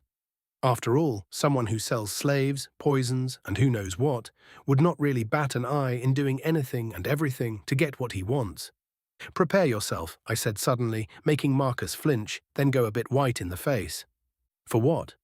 "He will contact you." "Me?" He pointed at himself. "Please, I may have risen a lot in status and opportunities thanks to you, but I am not that big yet." "Then time to go through a growth sprout," I laughed, slapping his back. "Merrick will for sure go to you. He now knows I won't talk to him. I won't even deal with him, and he is lucky if he isn't banned from the Swan. Which we will not do." I looked at Kravik and Rian. "He can come and go. Handle him like before, no changes." "Yes, boss," they nodded, acknowledging it. "You're smiling." Marcus groaned. "Why do I dislike it?" "Because he is predictable, and you already know it." I glanced back at him. "He will come to you, noting that you were with me, but you are not part of my group, but a friend. He will look at you as his last open door towards me, and he will make his best to squeeze his fat, greasy body through." "Wonderful," Marcus moaned, but it wasn't really out of frustration because he could see the opportunity. He just, well, he was afraid of the importance of it all. "Do it well. Make the business with him," I said, unable to wipe the smile off my face. "And through you, he can return to my good graces. I may even let him into the VIP floor later." "Speaking of that," I snapped my fingers, "I will host a VIP night, and you are invited." "Am I?" Marcus gawked. "You want to rip me off?" "Relax, even if you lose," I said, leaning closer so only we could hear what I was saying. "We will pay it back to you after. It's all to establish even more prestige and give you better leverage when Merrick comes to you." "You are a bastard." "I start to feel like one." I nodded, laughing. "So when the fatso comes to you, get me that snake and anything else you want for yourself. You will be able to expand beyond Velgrada, so don't miss this once-in-a-lifetime opportunity. I can't guarantee I will have another for you." "I know," he murmured, his eyes flashing. "I won't." "Can't let a pig think he can push us." Kravik agreed, echoed by Rian's snort. "Exactly. He will soften his tone the next time." I nodded. But his temper, the one that we noticed while he played cards, paid off. Of course, he will be controlled the next time, offer things to every one of us, probably suggest a partnership in a flowery language, and bring gifts. "If any of you accept anything before we finish extracting him for what we want," I looked at them, "I will kick you to the curb." He can act friendly all he wants, Kravik scoffed. I will not even acknowledge his presence. And we don't accept anything, Rian said, putting his hand on his chest. I swear. Good. And make sure the others are also caught up at home. After arriving back at the Swan, I decided to use the idea of a VIP tournament, and the announcement was posted the next night when the Swan reopened. It was made to be simple, and by noon of the following day, everyone knew that there would be an invitational-only poker tournament, hosted by the Swan, within the VIP section. And to make it even more mystical, I made sure no prize was listed, no wager requirements were mentioned, and no details about stakes or the format were provided. Not that anyone cared about that, because this meant that people would be invited to the same floor that Lady Celine had stepped onto, being the first to gamble for something. Who knows what? But everyone knew I won that bet, so it had to be something outrageous, and that alone was enough to make everyone want to join. Soon, the minor nobles complained about the exclusivity while sending servants to inquire whether invitations had been dispatched already or not, how we were deciding, etc. Still, my people turned them away without saying anything. You will know if you are invited, and if not, too bad. That was the general answer. As for the invitations, I was already sending them out, and there were two that I was clearly curious about, wanting to be there and see what their reactions would be. City Lord Valcroft received his invitation without comment or delay, probably being the first to get it. When his butler brought it in, the wax seal was unbroken for a minute, as he just let it sit there for several minutes, watching it, thinking of, well, a lot of things, feeling a bit apprehensive towards Auriel. Since his victory over Celine, even if it was just a friendly bet, made him nervous. Finally, reaching out for it, Valcroft broke the seal and his eyes scanned the letter only once, before he leaned back in his chair. A poker tournament, of course. He muttered in a calm tone, but his fingers tapped the desk in a much more aggressive way. What is the public's reaction? He asked his butler, who had been standing there until now, not even moving or breathing loudly. It spread very quickly, he answered. Many already speculate, mostly about who will attend to it. In my humble opinion, my lord, this is not something that can be missed. Of course not. Valcroft's lips curved faintly, and it was not a happy smile. Soon he stood up and walked toward the tall windows overlooking Velgrada. His Velgrada, his city. For now, that thought alone made him a bit nervous, because it told him that his subconscious was already afraid of losing it. Prepare my formal attire, he ordered. If a man builds such an important stage in my city, Valcroft added calmly, I will attend the performance, of course. I can't let some riffraff from outside play the fiddle that is rightfully mine, he muttered as he turned around, his eyes sharp and cold as he looked at his butler.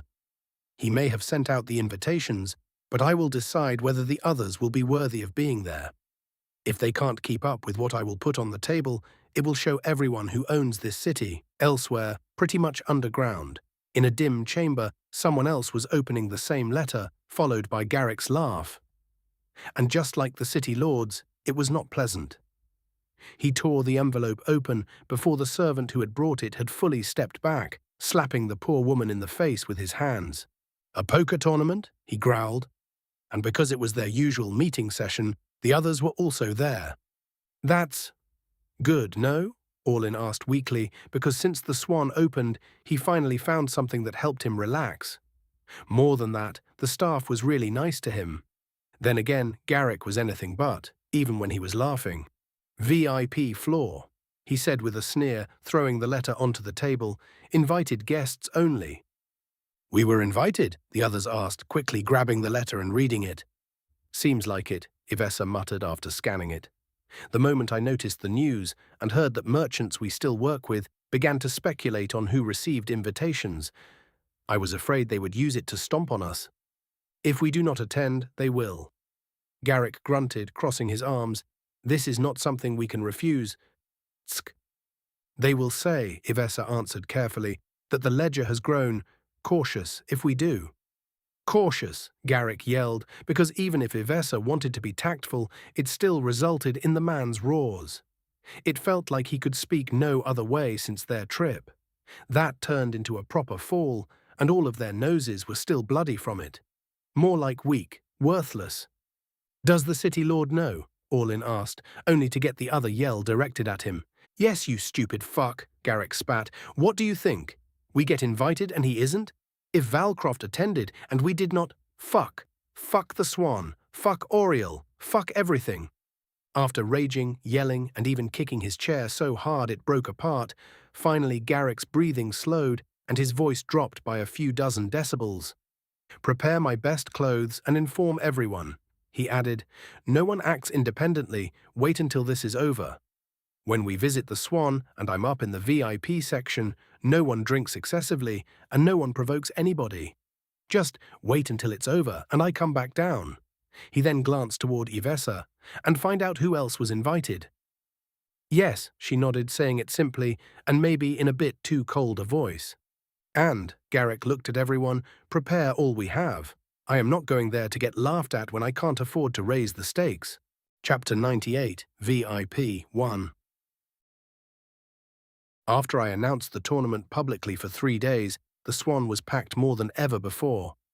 The main floor was extra lively, every table filled, mixed with the noise of dice being thrown, chips ringing as people threw them onto the pile of an excessively big pot, or clanking gold as it got pushed into the slot machines.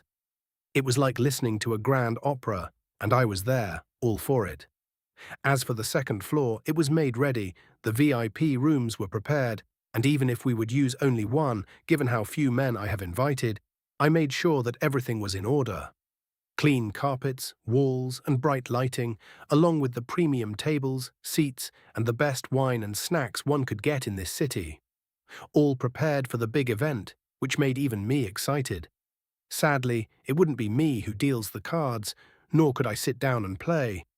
But I would be there while leaving the main stage to Hadrick, as he was the best amongst us when it came to steady hands. Before the event would kick off, though, Marcus had arrived in the afternoon. He was also officially invited, but I summoned him privately this time around and watched as he stepped into the VIP section and stopped. Even though he was part of making the Swan possible, it was his first time seeing the second floor after its full transformation. This feels different. It should, I chuckled. It was partially your handiwork, getting me what I needed. The table looks better here than it did on the workshop floor, he said as he walked around the poker table once. I didn't get the black and gold accent at first, but now, yeah, I like this. Hopefully you will also be able to keep your nerves tonight.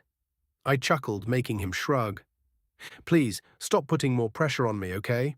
I already feel my stomach being squeezed just thinking about it. No worries, it will be fine. Plus, sitting at this table will help you tremendously. Help me lose money? He looked at me carefully, because if you want to bankrupt me, just say so. Don't worry about that, I laughed, patting his shoulders and whispering in his ear, bet well, I will reimburse you afterward. Trust me. Ha, whatever. Seating, he asked. I don't want to take Valcroft's seat tonight. Don't worry, it will be predetermined. I pointed at them. The city lord will sit in the middle, so he feels important. And Garrick? Left side, I added, pointing at the seat in the last position. I will let whatever he thinks of it be the truth. But he should realize that the fact I'm including him here is a sign that I'm not going to squash him. You should. He exhaled through his teeth. He is a dangerous man. So is Valcroft, I reminded him. If we make the ledger disappear, he will turn his eyes onto us, you and me both. He will prevent both of us from evolving and growing. What I am doing is a balancing act, Marcus. I need the ledger to remain a possible threat. That's dangerous. Everything is. I smiled, running my fingers along the edge of the table. You're enjoying this more than you should. I can't deny that, I laughed, nodding my head. It makes me feel alive, and that is the honest truth. You're sure about inviting both? He still asked, leaning in close. What if there is a conflict? No, there won't be. I shook my head. If there is one, though, well, I will adapt. And if they cooperate? Oh? I leaned back, surprised he asked something like that. I would be surprised. Honestly, I would still come up with something. Don't worry about that. You're insane. He shook his head, letting out another sigh. Probably, I murmured, but I couldn't deny the feeling that this was indeed fun. Finally, I felt like doing something, directing something important, and not just being another cog in the machine. When the night descended on us that day, it was colder than expected, foggy, and outright reminding me of how some movie about an exorcism started. Maybe I will exorcise some big fat bag of gold from those whom I invited. I won't say no to that. As for the inside of my swan, it was still sparkling, and the main floor was louder than usual, because everyone was here to be on the bottom floor, while who knows what was going on the second floor.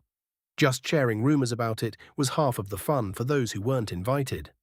While I was standing on the bottom floor, waiting for the first of the VIP guests to arrive, Lyra stepped beside me, adjusting her sleeve. "You look like you're about to host a funeral," she murmured, nervous. "I was just thinking," I smiled at her.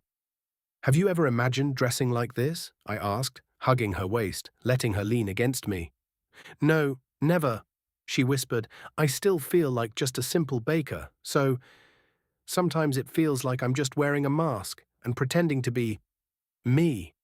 "We all do so while interacting with others, don't we?" I said, caressing her side. "We are only naked in the bedroom when we are private." "Pervert." "That too," I chuckled. "Well," I added, watching the front door open as Kravik welcomed in the first VIP member arriving, "it seems we are starting." Of course, it was Valcroft who came first, and after entering, I smiled at him as Kravik led him to the stairs. "Welcome to the Swan, City Lord." I nodded my head. "I'm a bit sad that besides the grand opening, I never had the chance to welcome you again." "I can't be seen gambling the people's taxes away now, can I?" he answered playfully, but his gaze was serious as it traveled across the crowded floor once more, clearly measuring the wealth moving around the room and ending up in my pockets, even if I paid ample part of it into his coffers. "I assume the table is ready," he said, turning back to me. "It is," I answered. "Please follow my wife. She will lead you up to the VIP room and serve you drinks while everyone gathers." "Thank you," he nodded, and then gently bowed his head to Lyra. "My lady, after you," Valcroft said as he climbed the steps with a calm posture, knowing that every eye was on him until he disappeared upstairs, but I did hear him exhale, muttering under his breath. "Most impressive." He had barely gone when the next guest arrived, with much less fanfare, cutting through the ground floor, sighing to me when passing by me at the bottom of the staircase. "Still feels strange walking up here, knowing who else will be present." "You've done well for yourself." I encouraged him. "Be proud of your achievements, Marcus. You brought your own business to the same table where the ledger and the city lord are sitting. I say, sit straight between them." "Mostly thanks to you," he said, gesturing toward me. "Thanks to your cooperation," I corrected him with a nod, and I meant it. "It is one thing that I could bring the opportunity forward, it still needed you to make it possible. So, start acting like a big shot." As he disappeared at the top, the third arrival was coming in, and he was impossible to miss as Garrick Holvar appeared at the door, somewhat shifting the atmosphere in the Swan. Even Rayan was there, leading him in, while his cronies had dispersed along the first floor. Perfect. Because my true target today was not Garrick, but his men. With a simple nod, I gave the signal to the others as the real game began. While I will be entertaining the head of this injured Hydra, the rest will try to approach the other heads, see how bad the damage is, and maybe, just maybe, to snare them. Who knows? It was worth a try. "Well," Garrick said slowly after standing before me, trying to tower over me, wearing fine gold-decorated clothes, with silk undergarments and whatever else I couldn't even identify. To my taste, this was gaudy at best, but I wasn't going to show it on my face at all. This is a gathering I never expected to see. "Or be part of it, yes?" I replied calmly, watching his eyes narrow, then nod. "Welcome to the Swan." I repeated the same to him as I did to the city lord. "You're a bold man, Auriel of the Swan," he muttered, but I just stepped to the right, pointing towards the stairs. "I own a casino," I repeated. "How should I be if not bold? How should I be brave enough to put everything on black and spin the wheel? Please, whatever you think of me, also realize that I am merely a spectator tonight." "What is going to happen is all thanks to the cards," I said with a smile, "and to everyone's decision at the table. Make your own fortune, or let it slip through your fingers." Cards." Garrick chuckled and stepped forward. "Sure it is." And with that, he was gone, disappearing to the second floor. Luckily, I didn't have to wait for long, as the rest of the guests followed soon after. Those whom I have invited were through the information we gathered inside the Swan since its opening. I picked the nobles who showed the greatest wealth and were most keen on betting big. True gamblers, really. It was why the fourth arrival was a thin man who went by the name Lord Halvan Dresk. Quite the opposite of Merrick. Even if he was one of the people who fed the city, he was known for controlling several of the grain warehouses along Velgrada's land, his dealings controlling the flow of food entering and leaving the city. And he had quietly funded multiple Crimson Ledger ventures in the past, though never openly, being one of their close friends.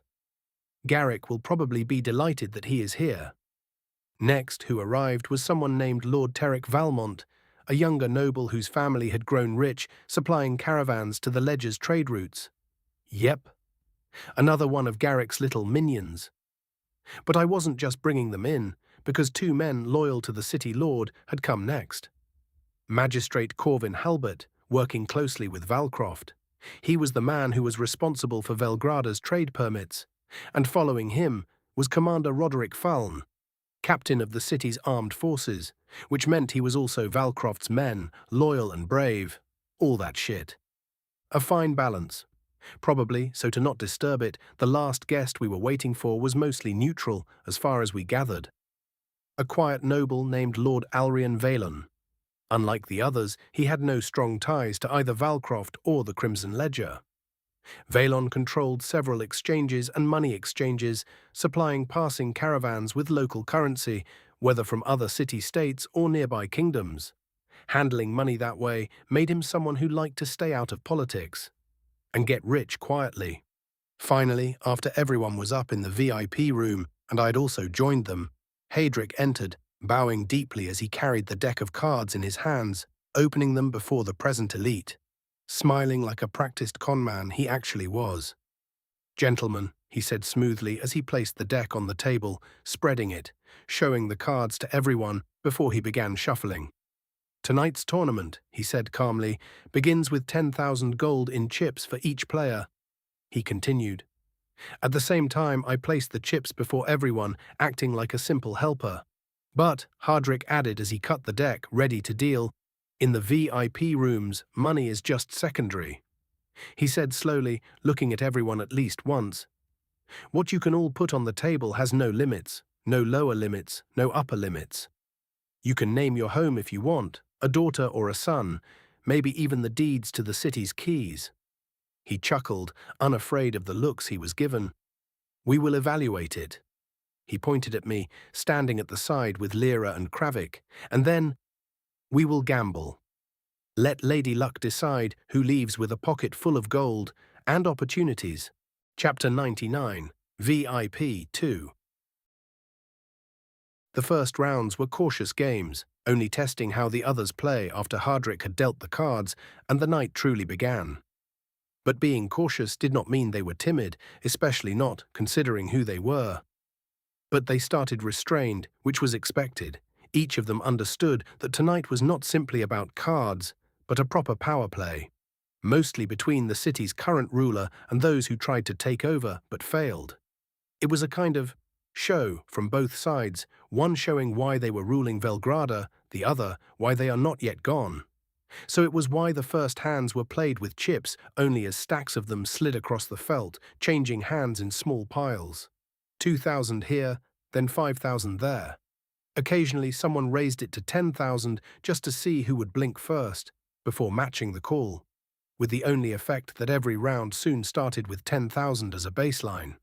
Hardrick kept smiling the whole time while dealing with perfectly moving hands, so smooth that I couldn't even see or tell if he was manipulating the cards or not, as they slid across the table like they were buttered up.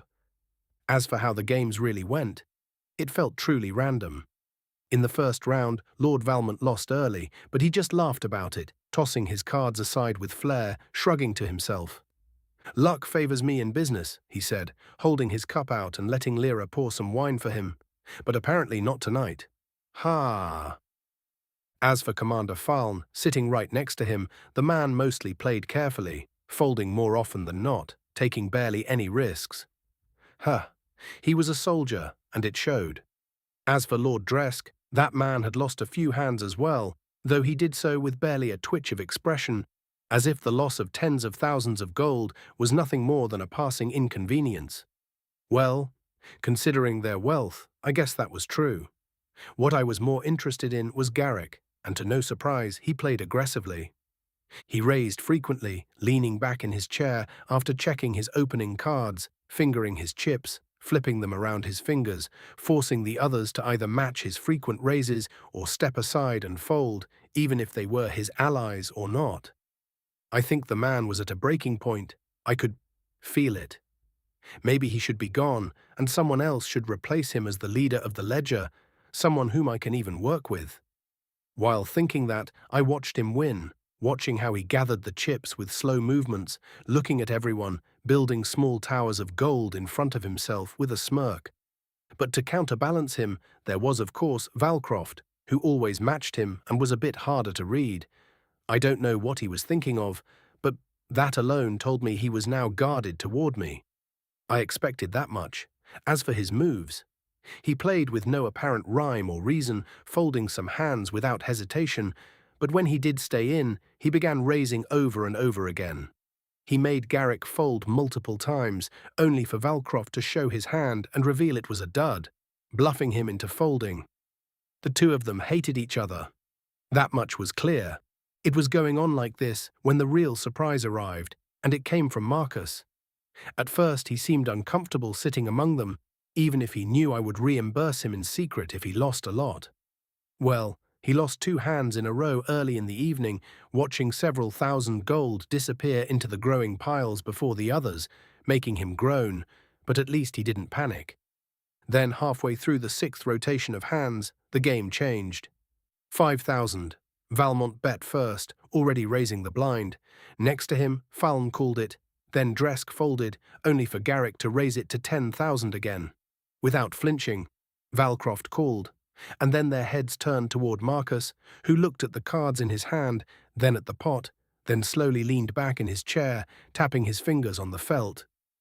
For a moment, it looked like he would fold again, but instead he pushed his chips aside. "I'll match the 10,000, Marcus said calmly, while he reached into his coat and placed a folded parchment onto the table. "And raise it to—" "Well," he looked at me while explaining. "This," he continued, smoothing it with 2 fingers, "is the deed to one of my caravans. 20 wagons, fully loaded, en route between Velgrada and the Corvar." The room went silent at that, and even Garrick stopped smiling. What was something like that worth? Nobody really knew, because it also depended on what he was transporting. But as everyone looked at Marcus, Hardrick's hands paused, looking towards me, signaling that this needed evaluation, so I stepped closer to the table and glanced at the parchment, taking it. Of course it was authentic. Reading it, I simply nodded, placing it back on the table, and looked at the others. "Worth roughly 50,000 gold, I said calmly. "I will mark it as 55, my casino guaranteeing its validity and backing its worth." And with that, I already stepped back, watching as Garrick leaned forward slightly. "Well now," he muttered, "why am I not surprised that someone like him—" He looked at me. "Stands up to someone like you, little one," he continued, shooting a glance at Marcus. "Yet here you are." The city lord snorted, "Invited to this table, where even Lady Selin had lost a game of cards." Valcroft's eyes flickered toward Marcus, then at me, before staring down Garrick again. "You're either brave," Lord Valmont laughed before he finished, "or completely mad." "Maybe both," Marcus shrugged. "I am here, am I not?" "True," Valmont grunted, throwing away his cards. "I'm not mad enough to match it." Faln hesitated after counting the gold now in the pot, then folded as well, while Dresk watched Marcus for a moment before sighing and dropping his cards too. Everyone was folding until only 3 players remained: Garrick, Valcroft, and Marcus. "Humph, I wonder where you get the capital," Garrick sneered, but he pushed forward a thick stack of chips. "And I'm not just calling your bluff, little man, I'll raise." And with that, he reached into his coat, and the signet ring he was wearing glinted in the light as he placed another document onto the table. This is a deed to a warehouse on the eastern canals, he said lazily, a prime location, really. Once again, I stepped in, scanned it, then nodded and put it down. A value of 120,000 coins, considering the validity of the goods within. They are there, don't you worry, Garrick sneered, watching me, but he didn't argue. You two are escalating quickly. Valcroft scoffed at them, but he didn't fold.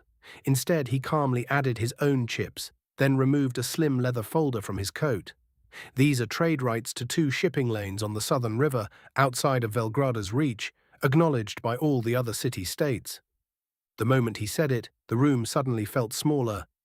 In the end, the pot was worth close to 300,000 gold coins when the round started, and Hadrick began revealing the cards. It was all different colors, a queen, a 7, an ace, 4 at the turn, 10 at the river. After Hadrick dealt the final card, Marcus revealed his hand first. 2 pairs of a queen and a 7. Looking at it, Garrick also revealed his 3 of a kind, all 4s. Marcus remained unbothered on the surface. And then Valcroft placed his cards down, showing a straight, from 10 to ace. Damn! Lucky bastard, I almost spoke out loud as the city lord calmly gathered the pot, getting a caravan, a full warehouse, and then his own shipping rights back to his pocket with the rest in gold. Smiling with glee, he stacked the documents neatly beside his chips, glancing at everyone present. Well, he said mildly, that was educational. It was. Marcus leaned back, exhaling slowly, trying not to get an aneurysm, throwing me a look, but I just kept smiling, reassuring him with my eyes. The next hand began, almost right after, and this time, when the betting started again, nobody reached for chips first. Instead, Lord Dresk simply placed a warehouse deed on the table, followed by Valmont's hand movement, which flashed a set of trading contracts, and Commander Faln offered the rights to land outside of the city. It was like then from then on, and with Hadrick's nudges that nobody had noticed, Marcus's deeds he put forth somehow fell back to him 1 or 2 rounds later, even banking one from Garrick, a nice house in the city to be exact. As for the others, each won and lost, and it was almost as if properties within the city were being shuffled between owners, under the guise of nothing but luck. It was basically poetic to watch, and I think Hadrick had never enjoyed himself so much as he did now. And somewhere during the 14th hand of the night, Lord Valon leaned forward and said calmly, "I'll raise with information this time around, if that is allowed." He looked at me, while I simply nodded. "About what?" Garrick asked, gazing at him with a narrowed eye. "A debt," he said, smiling and scanning everyone. "Someone in this room owes a debt to someone else." Without a word, I stepped forward, giving him a paper, waiting until he scribbled down everything. Yet before I took it, I looked directly into his eyes. "If the information turns out to be false," I announced with a strong voice, "you will be barred from ever entering my casino, and the fact will be spread across the city, making sure you are ruined for life." I expected as much. He nodded, confident, and with that I took the letter and read it. "Mm-hmm," I hummed, closing it, putting it into an envelope, sealing it with an S-shaped wax stamp, and then giving it back. 20,000, I announced. "Only open it if you don't want to use it in further rounds. Read it, and it will be disqualified from appearing on this table ever again. This is the case for you too," I told him. "If you want to cancel it, just rip it open and put it away. As long as it's in your hands, of course."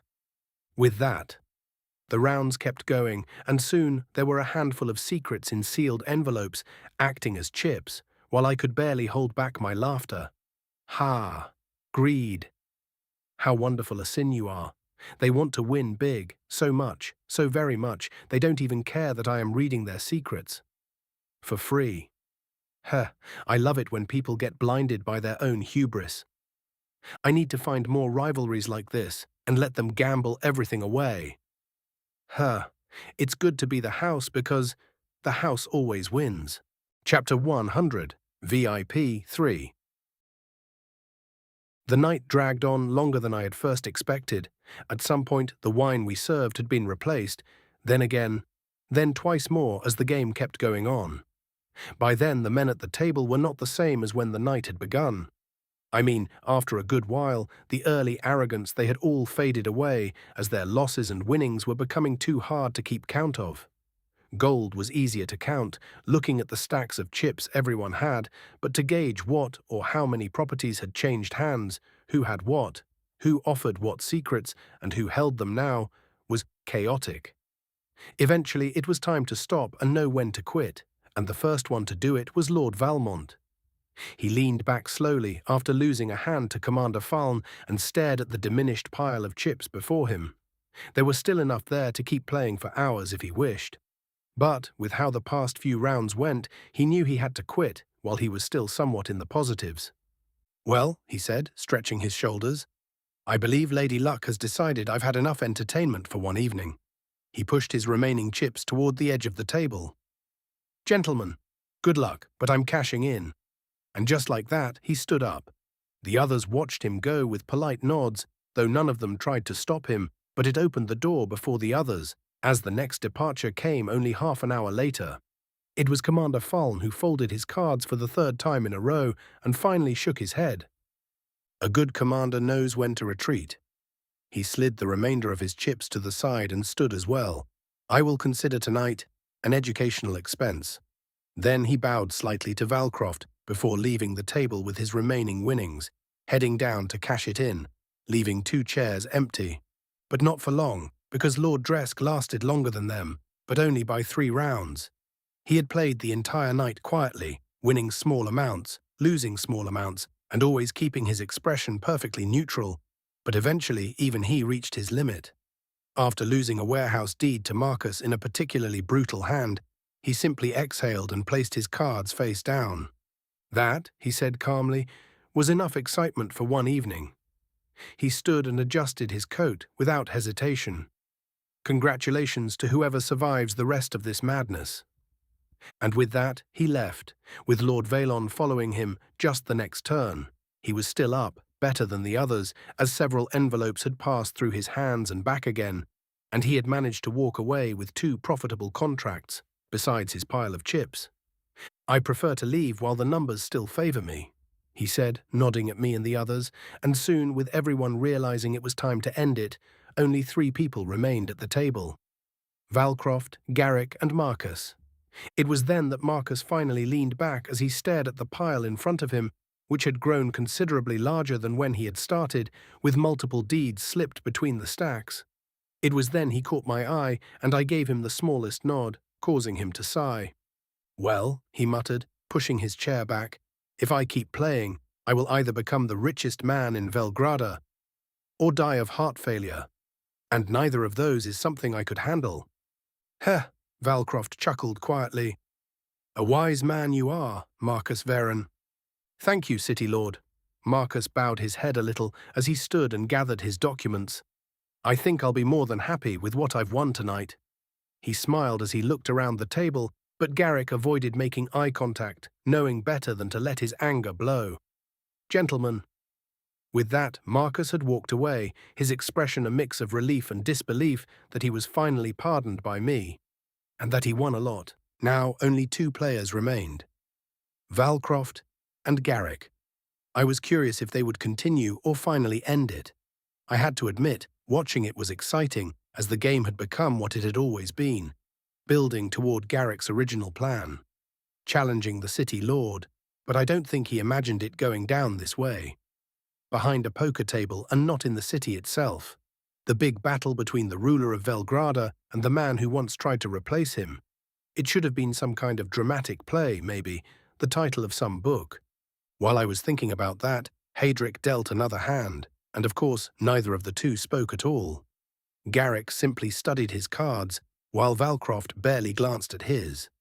Then the betting began again, raising with chips at the start. The amount didn't even matter much because neither man was playing for wealth anymore, but for some silly reason, like pride. And they kept going, back and forth, Valcroft winning 2 in a row, then losing 3 times, only to then win big against Garrick once again. Gradually, Valcroft pulled ahead, and by the time the latest hand ended, Garrick's stack had shrunk to half of what it once was. Maybe it made him realize what he was doing as Garrick leaned back in his chair right after 2 rounds where he tried bluffing his way through, only to lose it all. Naturally, his smile was gone now, while Valcroft watched him calmly. In the middle of their stare-down, Hardrick began dealing another hand, but that was when I stepped forward. "Gentlemen." Like startled birds, both men looked up at me, finally breaking their staring contest. "It's late," I said calmly. Valcroft glanced toward the tall window, but there was no window in this room. Despite that, I knew it was close to sunrise, keeping track of the time since the start. "It's past 4 in the morning," I added. "So?" Garrick scoffed at once, staring at me like I just called him an overused slut. "So," I replied evenly, looking into his eyes before also glancing at Valcroft, "my casino is closing." That earned a faint smile from Valcroft, while Garrick kept staring at me. "You're stopping the game?" He sneered in the end. "I'm ending tonight's tournament, yes." He looked like he wanted to argue, but then Valcroft leaned back slightly and placed his cards on the table. "A sensible decision, otherwise you may go bankrupt before the sun is up." Garrick just stared at him for a long moment, then he finally exhaled through his nose like some kind of horse. "Fine." He tossed his cards down as well, and just like that, the game was over. None of them spoke much after, and one by one the carriages rolled away from the Swan, disappearing into the cold dawn fog of Velgrada, including Garrick and Valcroft, who were eerily quiet, only telling me goodbyes. I wasn't offended at all, knowing they were both trying to recall everything that changed hands and memorize who got what. Good luck with that, really.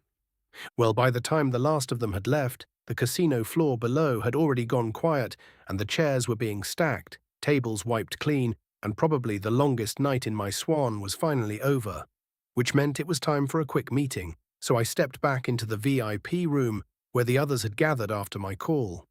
When I stepped in, Kravik was leaning against the wall with a satisfied grin, next to Rian, who had a new bottle in his hand. He wasn't the only one, because Hardrick sat at the table, looking like the happiest man alive, holding something strong in his hand. I could tell from the smell. Of course, the girls were here too, way too sleepy, trying to keep their eyes open. "Gods above," Hardrick said at first, "do you realize what just happened tonight?" "Oh, I do." I chuckled, watching him grin, emptying his glass, then refilling it. "First and foremost, we just became the prominent force in this city that can say what property is worth what, and nobody would argue with it." "Oh," Hadrick flinched, "I haven't thought about that. I was thinking of the secrets you learned. Can we use that?"